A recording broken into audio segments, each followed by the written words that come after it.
Hey, welcome to Men on Everything, our weekly show where we talk about everything that's in the news. In New York City is Mark Clark. In Washington, D.C., with his smoke alarm still malfunctioning, is Troy Johnson. And I'm Tony Scott in my basement in St. Louis. That's actually my co-host. Is that your co-host? Yes. Okay, I got you. So the governor of Missouri yesterday declared a state of emergency, getting prepared for this grand jury decision regarding Darren Wilson's shooting of Mike Brown. Darren Wilson, the Ferguson police officer. And a lot of people are Governor Nixon, or as we starting to call him here, Governor Mumbles, because he was asked yesterday by the Huffington Post, does the buck stop with you? And his answer, I don't know if you heard his answer, but you should search it out on the Google. And he was, and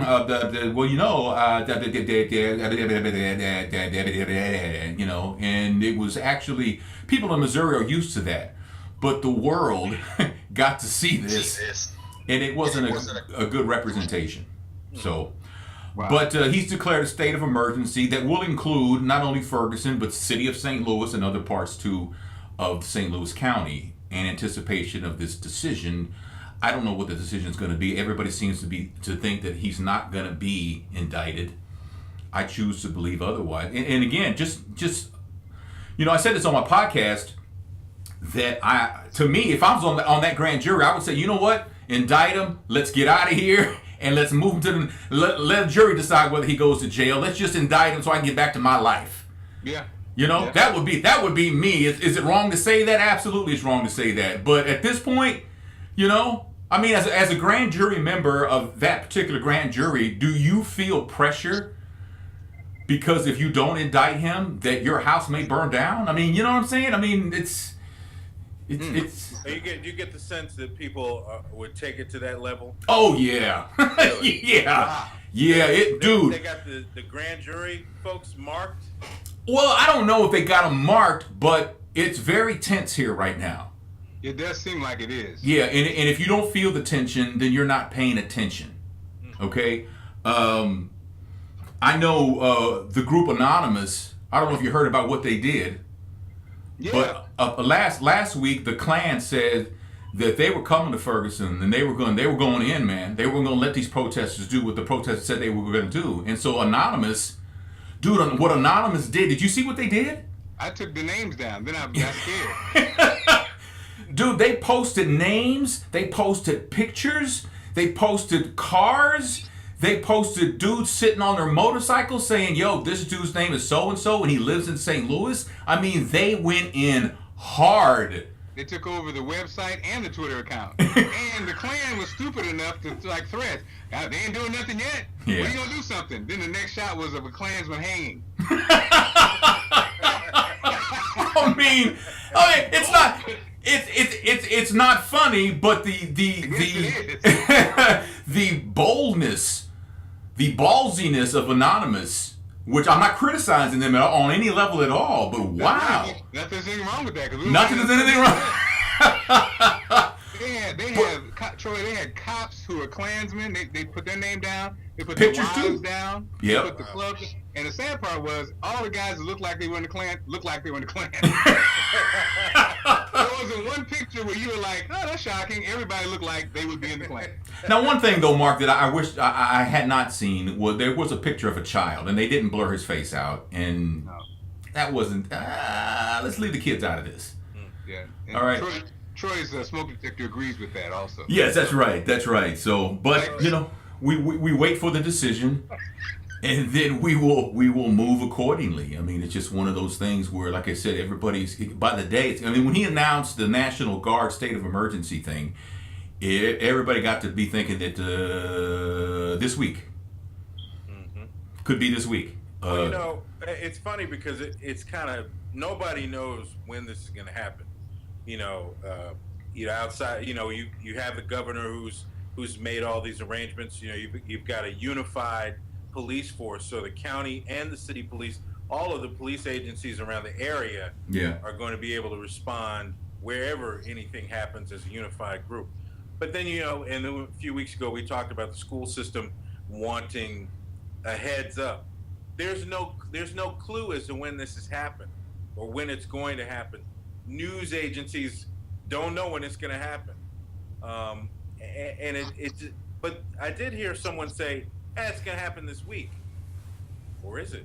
Yeah. It's kind of like, it seems like this is something that would happen before, the Thanksgiving holidays arrive. But I mean, there's no measure of understanding when, but everybody's mobilized. Everybody's ready. Not just in St. Louis, but you have people around the country who are also ready to protest if things don't go the way that they'd like to see them go. So they were saying even the Black Panthers were going to come, but then he got sick, so they're not coming. You know what? We'll just have to wait and see. It's a wait and see thing as tension mounts, man. It's one of those things. Tension for Bill Cosby, man. Oof. Oh my God. Barbara. Awkward moment of the week goes to Bill Cosby. Barbara Bowman went on Good Morning America, and she says that I had one glass of wine, and next thing I knew, I was coming to, slumped over the toilet. But who's going to believe that? Bill Cosby, Dr. Huxtable, who's going to believe that? And, is it unfair to Bill Cosby? Absolutely unfair, because Bill Cosby has never been charged with anything. Bill Cosby he's never been charged with anything, and you're supposed to be innocent till proven guilty. Now, he did settle with one woman, but like Whoopi Goldberg said on The View, she goes, I know what it feels like on every side of the situation, she said, and trust me, when you settle with someone, it does not mean that you're admitting any sort of guilt. Now, Tony, when you say is it unfair, what do you mean? What's unfair? It's unfair to call him a rapist and stuff, and nothing has been proven. It's never even gone to court. He's never even been tried. I'm not sure if he's ever even been interrogated. He may have been. I don't know. If it's you say it's unfair for her to go on television and tell this story, I think she'd be lying. Absolutely. Absolutely. I mean, why would it take this long? I mean, and even if it were true, haven't the statute of limitations, there's nothing that can be done to him. No, but okay, hold on, Tony. Now, I think you're saying it's unfair to cover people who say somebody did something. I think it's unfair for the court of public opinion to already condemn this man when he hasn't even gone through the justice system. He hasn't even been charged. I mean, dude, you're on the radio in the largest radio market on the planet, so you're pretty high profile. So if it came out that somebody from when your days here in St. Louis almost 20 years ago that you sexually assaulted somebody, and it was not true, but everybody said, I saw him being kind of aggressive with a woman in a club one time. He was kind of like, that would be unfair. Well, but here's the thing. Bill Cosby in an interview on NPR, did you hear that?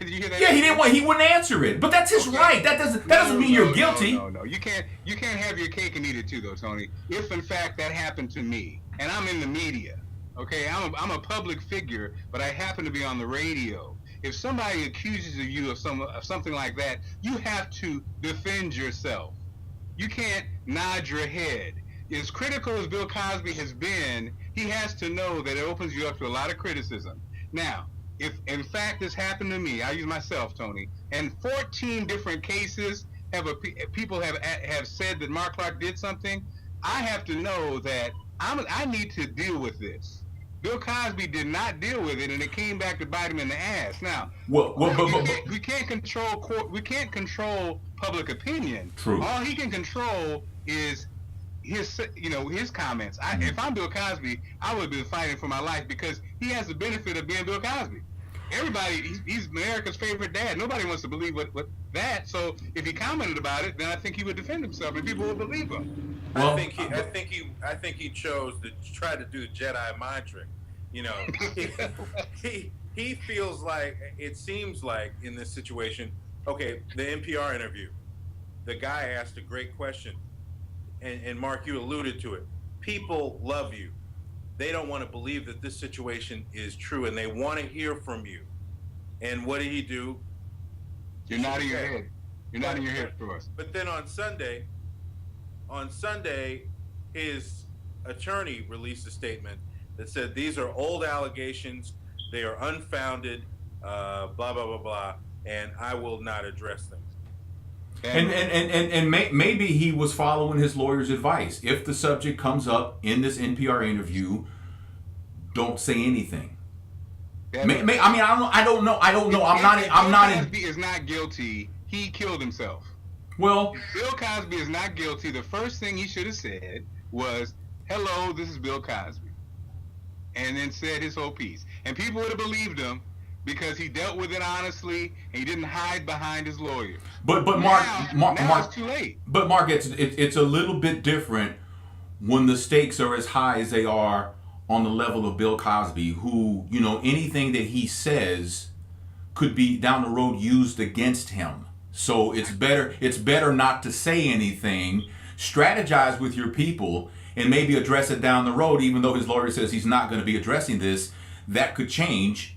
But to me, it's like, I don't think that he necessarily, one, was prepared to deal with it in an NPR interview, and was prepared to deal with it at all. He might still be strategizing. His lawyer might have said, you know, there's a difference. When you're Bill Cosby, who was worth hundreds of millions of dollars, and if you say something that can be used against you, if you can say, you know what, I don't ever recall meeting that woman, and then all of a sudden there's a picture of you slow dancing with her at a gala, then it doesn't matter if it was innocent or not. You lied. So now you're in a box.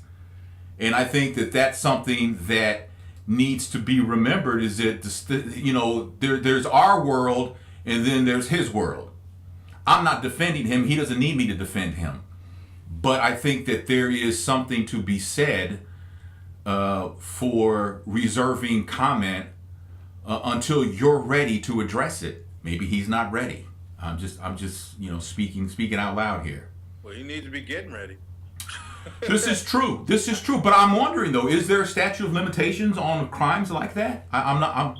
You know, some of these allegations happen in Philadelphia, which is his hometown. Mm-hmm. You know, it's actually where this firestorm kind of started when the comedian brought up these things in his show in Philadelphia. Yeah. And I did see a television reporter talk to someone. I don't know if it's an attorney or if it was a state's attorney or a DA, something like that.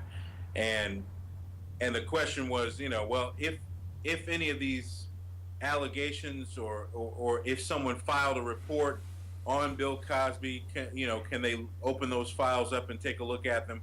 And it was kind of like, well, you know, if those things exist, they can be examined, but then again, you still have to go to statute of limitations. Yeah. So, you know, we don't know if any of these women at this point have. But you know what, Troy? That's filed a complaint. That's the main thing, is that we don't know anything other than these women say that Bill Cosby sexually assaulted them. Mm-hmm. That's all we know. That is what they're saying. You know, we haven't heard from him, as is his right. You know, you go to court over something, you don't. If you're the defendant, you don't have to take the stand.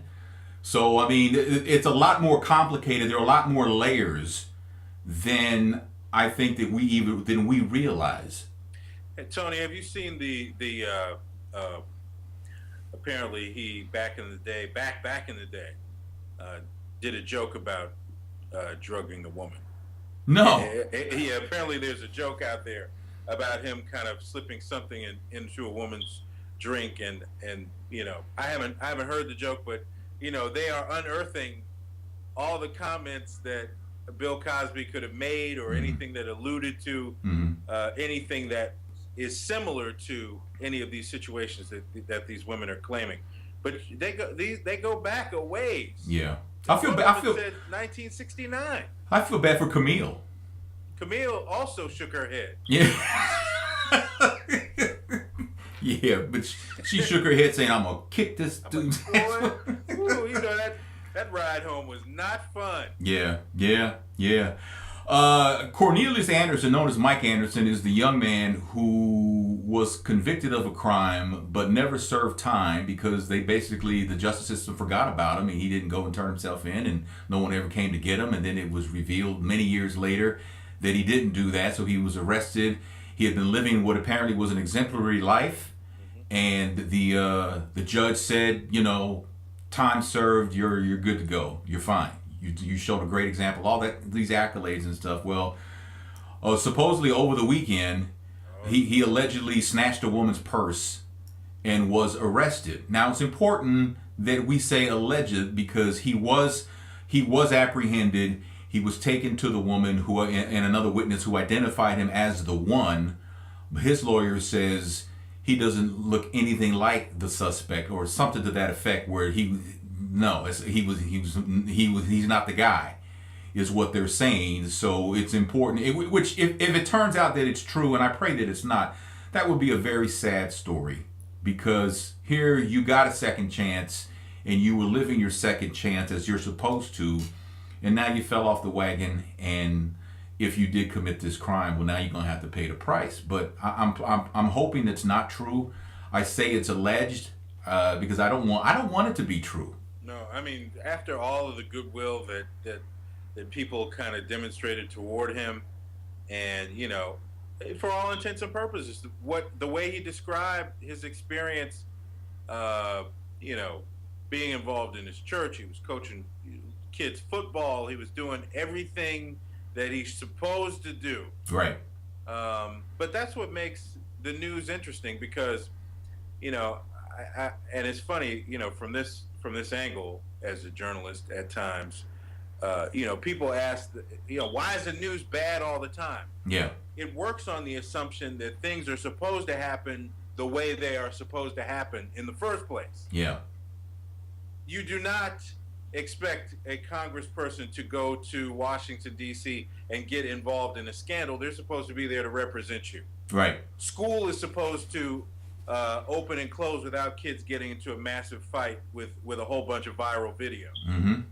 The snowplow is supposed to plow your street when there's a blizzard and you go to work. Mm-hmm. But when those things don't happen, that's what news is because it's not happening the way it's supposed to happen. Right. Same thing with the Bill Cosby situation. I mean, among other things. So this guy, I'm with you, Tony. I hope that it's a case of mistaken identity. I hope, man, it just after all that, after all of that, to snatch somebody's purse, come on, man. That's just not the way to go out. ISIS apparently beheaded yet another. This was an American who apparently while over there he changed his name. He became a Muslim. I think he was forced to become a Muslim or something like that. But apparently, whatever the situation was, it wasn't enough to save his life, and he was executed by ISIS. Which every time that happens, it's like what are we gonna do about this? Something has to be done, but the answer, I mean. Again, the answer to everything that major that happens in life is usually a lot more complicated than we think it is. Yeah. Look at the way these situations have unfolded with ISIS, and we talked about this before, and how anybody who's beheaded in this kind of way, that in essence these people are not, they do not represent. We know this. They don't represent the Muslim faith. Right. They bastardized it. You see an American killed, which of course, hurts us. They're trying to make a statement to us. But at the same time, even in this particular video, there were 12 Syrians that were also beheaded on an extremely, from what I understand, an extremely graphic video. Mm-hmm. So, what is the end game? Right. I think they said that this particular video was different because it wasn't, we talked about this before, it wasn't the high-tech, well-lit video situation. It was grainy. It wasn't staged the same way, which leads some experts to believe that these airstrikes that we've been having over the last couple of months may be impacting. They're not able to be out doing these grand, these grandstanding moments because we're going to drop a bomb on them. Right. So, but it's making them change up, and they feel like it could be a, desperation. Right. Because they can't do anything about these airstrikes. Yeah, that's true. You can't cut your way out of an airstrike. No, you can't. You can't do that. So, Adrian Peterson, it was announced today, has been suspended for the rest of the NFL season by NFL Commissioner Roger Goodell without pay. The union says they're going to appeal.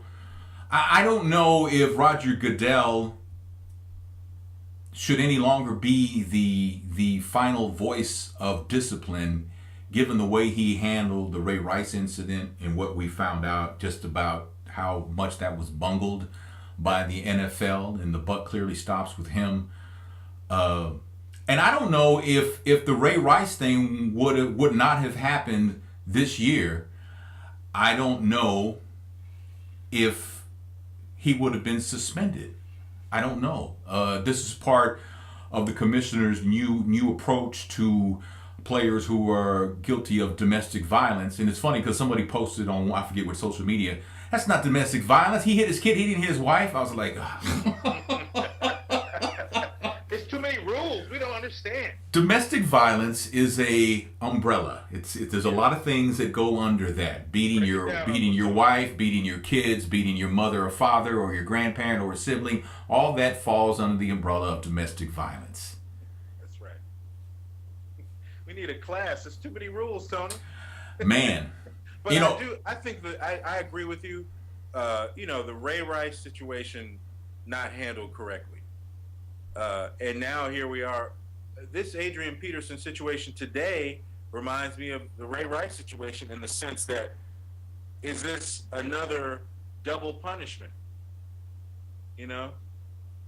Right. Ray Rice suspended 2 games. Then they come back and suspend him indefinitely. So he's got a grievance. It's like, what's it going to be? Yeah. I should get punished once and that's it. Well, yeah, but at the same time, there were some lies that were told. Yes. So had the truth come out when it was supposed to come out, would you have begotten the big discipline, the combined discipline as one discipline? I don't know. I don't know. I was hearing former running back Bettis. Jerome Bettis, the bus. Jerome Bettis. The bus was on ESPN this morning, and he was saying, it's confusing for players because they don't understand what is the rule. Well, here's the answer. Don't hit your woman. Don't spank your kids don't hit your kids with a stick. Don't do that. That's true. But and I'm with you on that, Tony, absolutely. But I think, if we have learned anything and taken like a look into what the life in the NFL is like for everybody, coaches, people that work for the NFL, players, it's all about routine.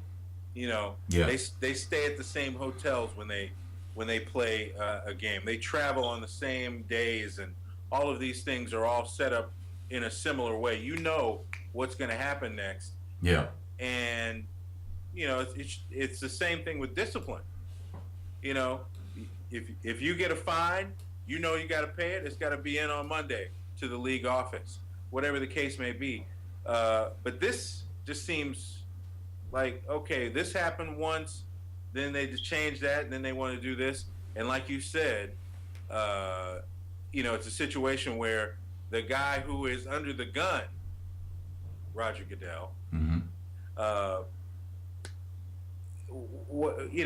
is still making decisions as the commissioner. Yeah. When there's too much limbo going on. Yeah. Yeah, that's true. That is very true. Bob Marley apparently is going to be the face of the first global brand of marijuana. He's going to front something called Marley Natural. It's a premium cannabis brand rooted in the life and legacy of Bob Marley. All right? The company that's New York City based will offer pot-infused creams as well, accessories and strains of heirloom Jamaican cannabis, all cleanly packaged by Heckler Associates, the same agency that branded New Balance and Starbucks coffee. So this is Tony, this is some BS. No, this ain't gonna work. Of all the people who smoke marijuana that we know in the public sphere, Bob Marley, he smoked his share. He smoked his share, Tony. But come on, Bob Marley smoked from the tree of life that was in his backyard. He wasn't running down to no shop. He didn't go to Amsterdam. No. The joint, no pun intended, was in his house. Yeah. You know. Yeah. He grew his own. He grew his own. You're not going to the store to get some weed, man. Come on. Man. And while we're talking about weed, man, Dave Chappelle is GQ's Man of the Year. And in the interview, he says that back in the day, Idris Elba was his weed man in New York. Huh? What? I was like, wait a minute. I was like, oh, wait a minute. Hold up. Dave Chappelle, was it necessary for you to, I'm Idris's agent. Was it necessary for you to put that information out there? How did that benefit you, Idris, society, fans of either one of you guys? Could we have done without that little nugget, Dave Chappelle? I'm speaking as Idris's agent. Hey, man. As his people. Apparently, you need to speak as Stringer Bell's agent from The Wire. No wonder he was such a convincing lead in that show. Well, yeah, but it's. I read that. I was like, really, Dave Chappelle? You had to throw him under the bus like that, man? Idris is on the roll of a lifetime. He's on the roll. And by the way, I don't know if you've ever watched Luther. I haven't, but his BBC series. I definitely want to see that. It's on Netflix, and I've watched almost all 3 seasons. It's it's dark, but it's a great show, But my understanding today, I read where he cut a deal with Fox in the U.S. where they're going to do the show here. They're gonna redo it, repackage it, shoot it all over again in America. I don't know, but apparently Luther, the TV show, the Idris Elba show, is coming to Fox TV. So something to look forward to down the road. Luther is he a detective? He's a detective with the Scotland Yard. Okay. And he is sharp as a detective, but he's a tormented man. His wife, who was leaving him, is killed. She was gonna marry someone. Or maybe she already was married to somebody else, and he still loved her. And it's one of those things where it's a very interesting show. Like I said, it's dark. It's very dark, but it's I'm trying to get Mark. We've been trying to get Mark back in here. Yeah. And see. All right, here we go. But yeah, great show. If you get a chance to, it's on Netflix because I watched it last weekend. So if you get a chance to watch it on Netflix, you should, because it's a good show. But like I said, it's a pretty dark show, man. That's too dark for America, Tony. I'm saying that's why it's gonna have to be reshot.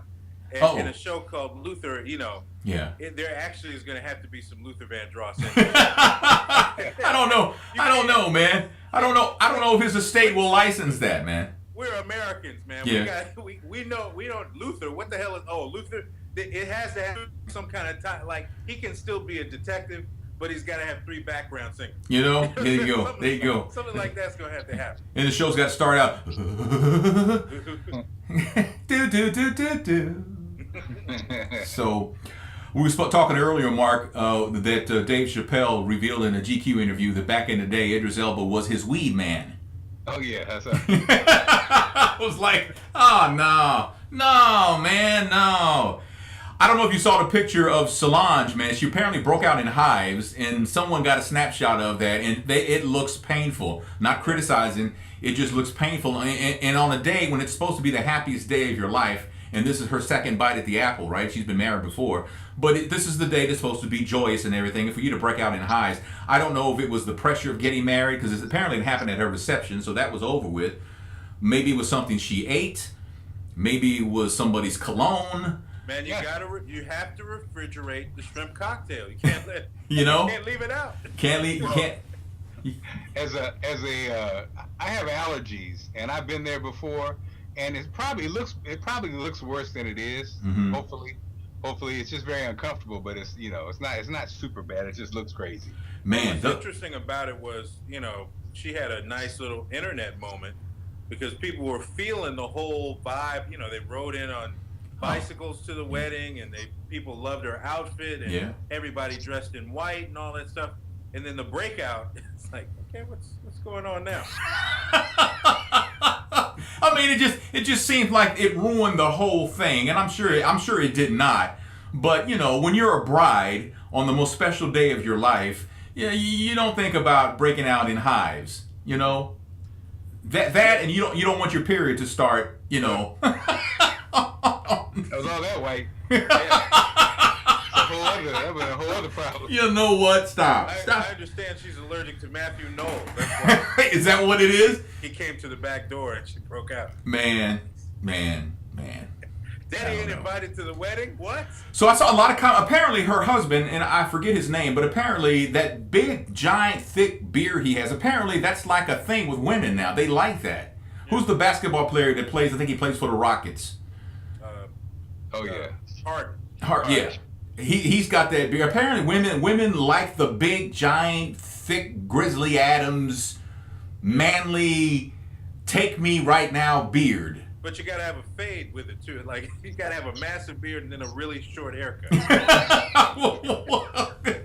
So that beard wouldn't work any other way. I mean, you couldn't have some locks or anything like that, or you couldn't. There's a lot going on, Tony. Is it a lot going on?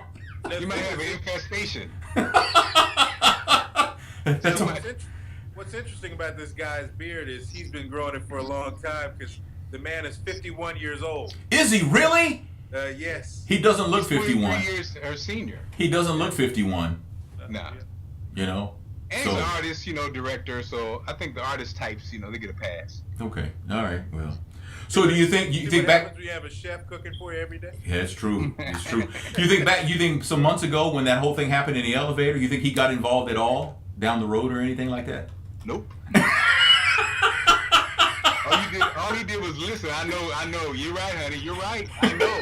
He has an ass. I know. He does. Yep. Yeah. You're right, honey. I'm gonna be over here. You don't think he called Jay-Z? You don't think he called Jay-Z for a sit down there? That's all I got for you, baby. Right. He's a thinker. He was like, yeah, baby, I know. He does control her. I know. Man. That's.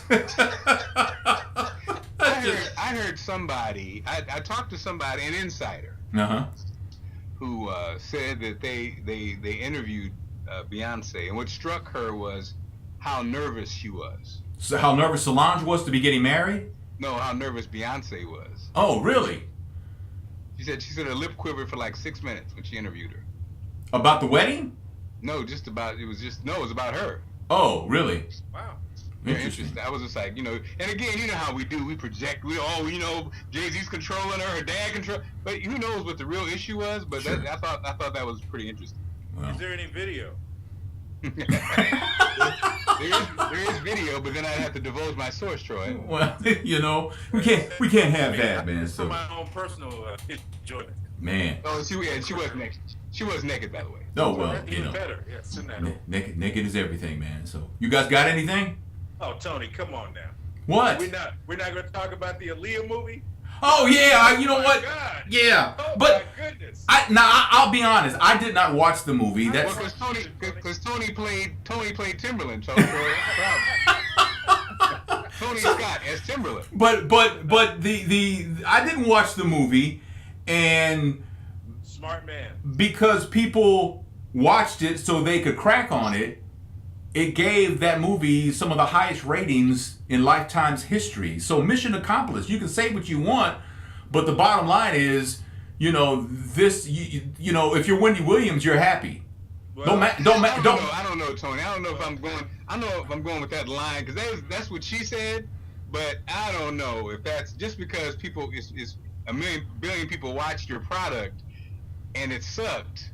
I don't know if that's the goal. But here's the thing though, the billion people that watched, to use your words, that in itself is going to get her a deal to produce another movie. No, Tony, we've instituted a couple of things on our program. First, we have the Brew Baker. Yeah. Which I'm not giving out right now. No. And then the other thing we have is the Wyclef. and that's what Wendy Williams is going to get. She's getting a Wyclef today. What is? One time. You put a movie like this together, and I don't know. Everybody on this planet could have watched it. Yeah. If it was that as bad as everyone appears to say it was, you only get one time.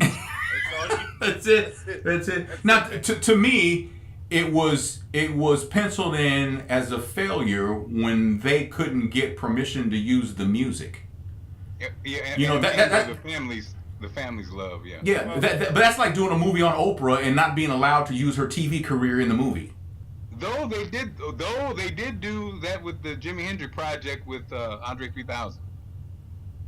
Yeah, and where did that movie go? I mean, that movie, it came out and where, it went straight to DVD? Yeah, I think artistically the critics liked it, but yeah, it didn't have as many people watch it. So well, bottom line, right? You have a point there, Tony. Yeah. It was in some ways more successful than this one. Yeah. Well, you know, one of my favorite biopics, if we're talking about music, is Troy, is it biopics or biopic? I'm always thrown off. Is it biopic? Is it both ways? I don't know. Go ahead. I don't know. All right. You do say that, and I hear it, and I'm like, and people say it, I'm just like, I've heard people say biopic as well, but you know. Okay. Well, I always thought it was biopic because it's a biographical picture. Yeah. One of my favorite movies about people who have lived in the past is the Jim Morrison film about the Doors. Yeah. And I mean, it's first of all, it's long. I mean, you get a real sense of who he was, how the band came together. I mean, it's really a great film. It is. And this, there's no way you could even compare these two. No. But the thing about it is, in my opinion, these films are good whether the music is there or not, because the story about the person is compelling. Mm-hmm. But you have to do a good job telling the story. Who cares about the music? I mean, the music is obviously, they are a musician if we're talking about artists and artists like Aaliyah. But we wouldn't know anything about Aaliyah if it wasn't for her music. Absolutely. But my point is, you know, that's like the icing on the cake, because we all know the songs. Tell me a great story about her.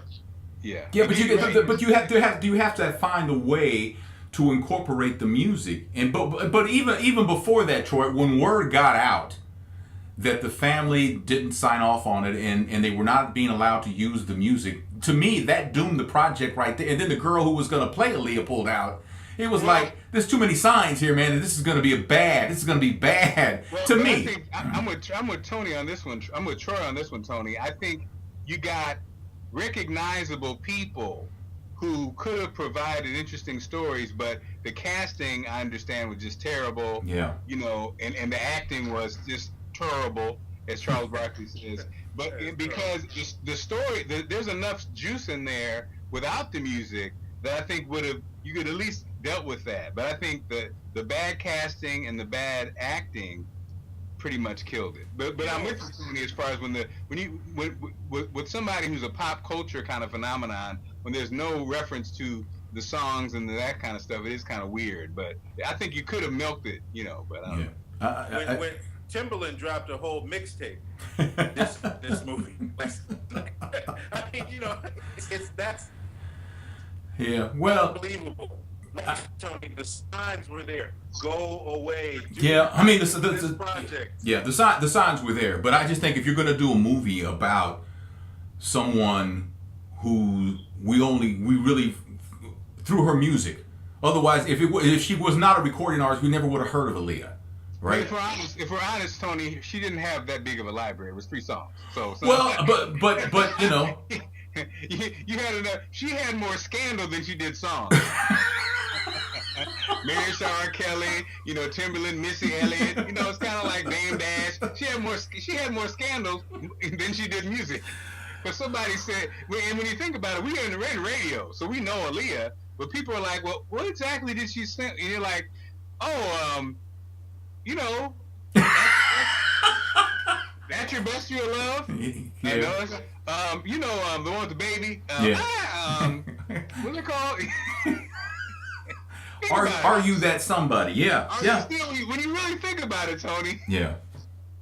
Back and forth. Age ain't nothing but a number. Rock the boat. I think the problem. I think 3-page letter. when you're talking about telling a person's story, I don't know. when you're talking about telling a person's story, the best place to tell a person's story perhaps would be a movie theater. When you're talking about a television show, already it's that's a step down. That's like, this there easily could be an Aaliyah movie for the screen with the kind of, if you had somebody who could really tell the story, if they really wanted to trick it all the way out. But now we've taken a step back. We're going to put it on TV. Well, Troy, you're telling me you didn't like the Flex Alexander Michael Jackson story? Huh? So, another Wyclef Award winner. Another Wyclef. You're telling me you did not enjoy the Jeffrey Osborne story? Oh, no, I didn't. Now, on BET? Starring Secretariat. It was Secretariat's only acting role. Oh, no. I'm sorry, Jeffrey. I love you, man. You know I...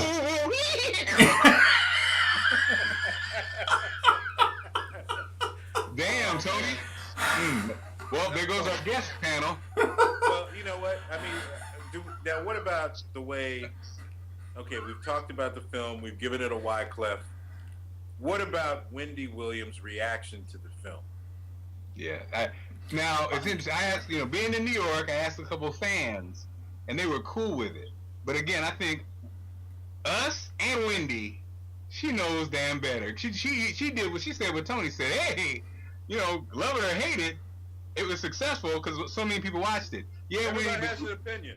But you came up in a generation where it wasn't about that, Wendy, and you know damn well. Yeah, but the fact that you were added to it made some people believe that even though it sounds like it's going to be a piece of crap, the fact that Wendy put her name up on it, she's not going to let it be a piece of crap because she's so critical, and that didn't happen. Wow. And she spent about 2.7 seconds yes. talking about it. Well, now, Hot Topics was 20 times longer than her response. 20 times. Yeah. Well. So. All right, then. That's the name of the episode. Is Wendy Williams Gets a Wyclef. That's what we'll call this one. So. Why not? But that's our show, Men on Everything. Appreciate you watching and sharing and everything like that. I have, I have this event coming up on December 5th if you're in the St. Louis area called Tony Scott Live, where I'm going to do my podcast live from a very popular restaurant in Ferguson called Kathy's Kitchen. It'll be December 5th. That's a Friday night from 6 to 8 p.m. You're invited to come by. If you want to eat or drink, though, getting in is free, but if you want to eat or drink, that's on your dime. Yeah, you can do your own thing. Brother still ain't got an income, so, but... also, if you're in the St. Louis area, I actually did get a new job doing weekends on Old School 95.5. I get a brew baker for that, man. And tier. So it was a process. Boogie, who's the Boogie D, is the operations manager there, and when I was working at my old radio job, him and we had developed a friendship, and we would have lunch periodically. And he told me one time flat out, he said, hey man, if anything ever happens to you, and I'm not saying I wanted to because I know how important your job is to you, but if anything was to happen, trust me, he says, we will find something for you over here. And he kept his word. And you don't get a lot of that in our business anymore. So out of respect, Tony calls him Mr. Boogie D, which is also why he likes Tony so much. Well, I call him Mr. Boogie D. Mr. Boogie D. So I will be on Saturday from 2 to 6. And Sunday from 3 to 7 on 95.5 in St. Louis. You can listen. They have an app, Old School 95.5 St. Louis. You can download it and listen on your app. So get it on your phone and listen from around the country. All right. So I appreciate that. Also, Tony puts the old in Old School. Man, come on, man. I'm telling you. I'm telling you. So we got all that going on. Do a podcast every weekday. You can check it out on the website at talking360.com. We got it back up again, so we're good with that. And again, if you could share this, if you could give it a thumbs up, subscribe to the YouTube channel, all that helps and doesn't cost a dime. Doesn't do that. We'll have our final Men on Scandal before the winter break later this week. So if you haven't seen that, you can watch it. Let me see if we get this right over here. You can watch it right here. I'll put it right here. You can just click on that It's up there. It's right here, right here. So there you go. So appreciate you watching. All right, sharing and all that stuff. Mark Clark is in New York City at Radio 103.9. Troy Johnson is in Washington, D.C. with WHUR. I'm Tony Scott with Old School 95.5, and we will see you next time. Thanks.